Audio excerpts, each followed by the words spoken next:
The conflict in the Middle East has sent oil prices soaring, with Brent crude oil climbing above $80 a barrel. And the price for a gallon of gasoline has risen more than 20 cents this week.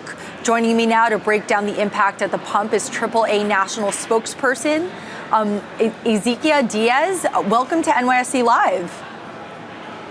Hi, good morning. Good morning. So where do gas prices stand right now, and how directly is the conflict in Iran impacting them?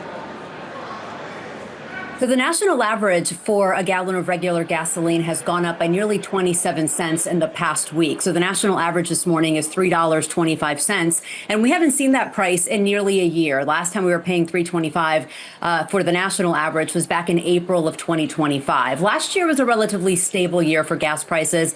They remained relatively low. We started this year below $3 a gallon for the national average. And we were below $3 a gallon just this past week, last week. So in a week, we've seen it go up as a result of crude oil prices going up as well. All right. And as we head into spring, what should drivers expect at the pump? Are prices likely to keep climbing, level off, or pull back? So this is the time of year when gas prices naturally go up anyway. Springtime is when demand starts going up. Spring break season is about to kick off. More people are taking road trips coming up in March and April. So this is the time when we normally see them go up, also because refineries and gas stations will be making the switch to summer blend gasoline. And that's more expensive to produce, and that cost is passed down to consumers. So typically we do see higher gas prices in the spring, and then they peak around summertime, and then they come down in the fall and winter. So this is all happening at a time when we normally expect gas prices to start going up. Why do we switch to summer blend gasoline? What are the benefits of it, or how does it impact the cars? It's an environmental reason. So summer blend gasoline has additives in it that cost more money. They're pricier additives, but they help the gasoline not evaporate as quickly during the heat, during the hot summer months.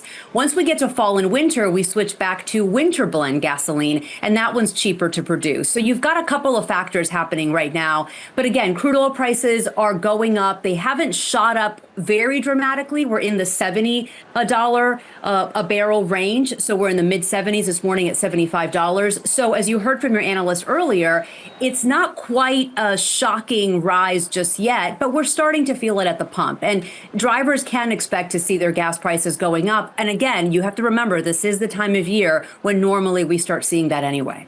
And what practical steps can drivers take right now to save money at the pump amid this volatility?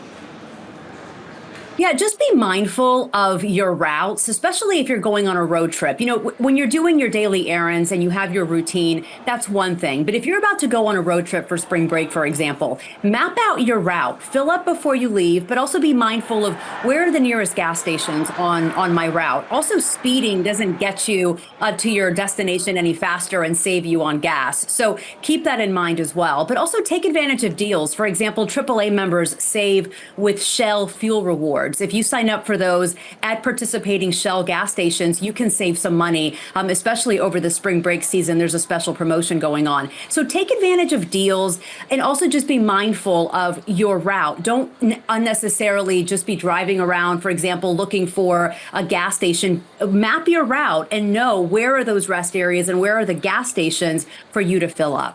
When fuel prices rise, does AAA usually hear from consumers? You know, what's interesting about gas prices, for the most part, unless you have an electric vehicle, you need the gas. So most people understand that gasoline is just a part of their life when it comes to their vehicles, and they have to drive. And they're going to drive regardless, whether gas prices are high or whether they're low. In fact, AAA has done surveys in the past that show that people don't necessarily don't go on road trips if gas prices are higher. They just make adjustments during the week. So perhaps they're going to consolidate errands. And when they go out to maybe pick up the kids, they'll stop at the gas station on the way home. Maybe they'll stop at the grocery store then and then come back. So they're consolidating errands during the week, but they're not necessarily going to pull back from driving when it comes to road trips. At the end of the day, we have to fill up regardless, but it's a matter of being mindful of maybe where you're going, which gas stations you're going to. And keep in mind, gas stations set their own prices. So don't be surprised if you have a gas station in your neighborhood that may be more expensive than another one. That's because they can. All right, Aixa Diaz, national spokesperson at AAA. Thank you for joining us on NYSE Live. Thank you.